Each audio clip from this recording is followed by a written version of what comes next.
Every family experiences unique circumstances that affect their sociology. In this presentation, we will be exploring the factors that affect one of the most unique and notorious families, the British royal family.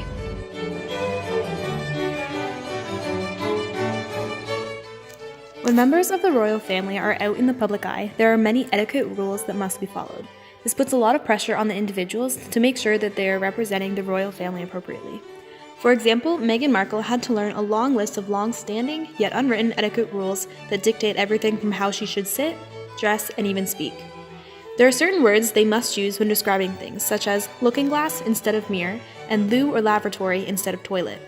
How you greet someone should be how do you do instead of nice to meet you, which represents more upper class. There is also a strict dress code. Hats during the day, tiaras in the evening, gloves on your hands, skirts that sit at or below the knee, and then if wearing skirts, royal ladies should always wear flesh-colored tights. Black is also a color that should be avoided unless they are in court mourning or attending remembrance events. Having excellent posture, so back straight, shoulders tightly back, and head tilted up is very important, and making eye contact while speaking is also very important, and for women, sitting with knees and ankles together because they never sit with their legs crossed. Open body language is also essential, so no crossing of arms, and remembering that royals must always be the ones to initiate a conversation or a handshake. Understanding courteous curtsying is also important, so when alone, Meghan Markle will be expected to curtsy when greeting all members of the royal family that outrank her, as well as every single person with royal blood. However, when Meghan is with her prince, she is of equal status to him, so all those that rank below him will have to bow or curtsy when greeting her in Prince Harry's presence. There are many social obligations and traditions that royals must follow, whether they are born a royal or marry into it. Every year, the royal family as a whole carries out over 2,000 official engagements throughout the UK and worldwide. The royal family also plays an important role in supporting and encouraging the public and charity sectors. About 3,000 organizations list a member of the royal family as patron or president. 70,000 is the number of people entertained each year to dinners, lunches, receptions, and garden parties at the royal residences. 100,000 is the number of letters received and answered each year by the royal family. So many members have also established their own charities. For example, the Prince's Trust, the Duke of Edinburgh's Award Scheme, and the Princess Royal Trust for Carers.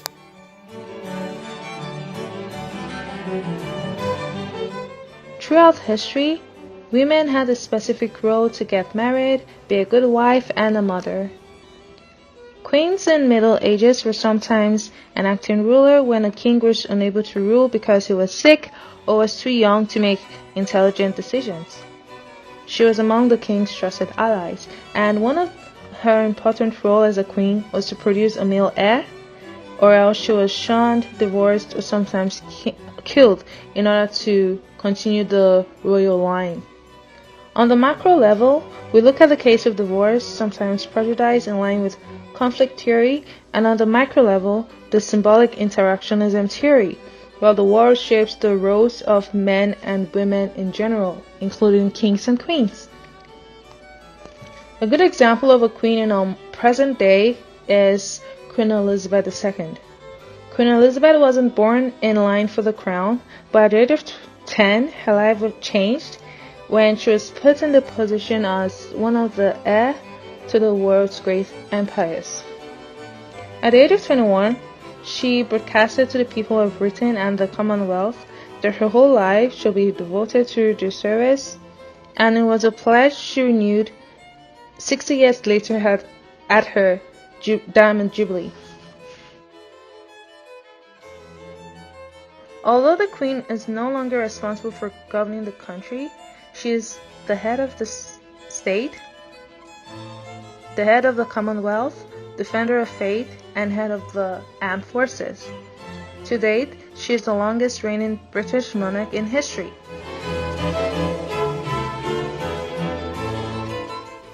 The negatives of the royal family. They hid family members with mental illness. Catherine Bowes-Lyon and her sister Nerissa Bowes-Lyon, the current Queen's cousins, suffered from a mental illness that is unknown. The hidden Prince of England, known as John, suffered from epileptic seizures, and this made his family look weak.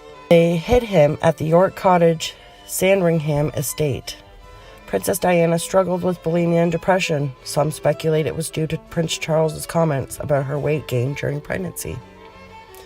There was a love affair, a love child, and divorce.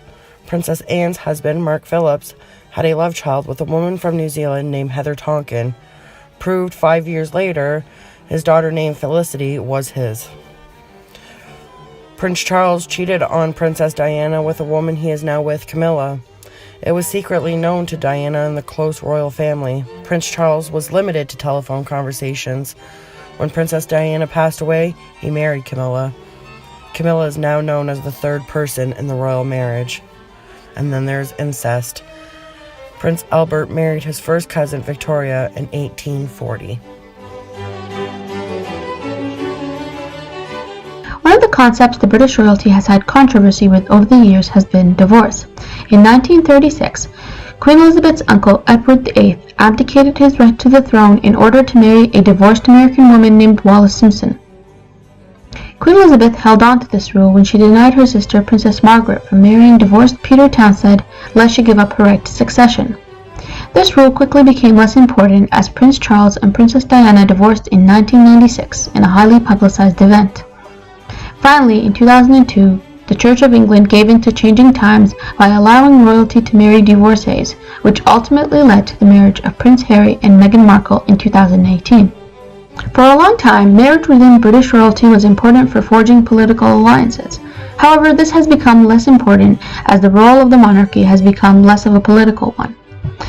Recent examples include the 2018 marriage of Harry and Meghan Markle, the 2011 marriage of William and Kate Middleton, the 2005 marriage of Charles and Camilla Parker Bowles, the 1999 marriage of Prince Edward and Sophie Helen Ryes-Jones, 1986 Prince Andrew and Sarah Ferguson, the 1978 marriage of Princess Margaret and Anthony Armstrong Jones, and finally in the 1937 marriage of King Edward VIII and Wallis Simpson. With changing times also comes an increase of social presence.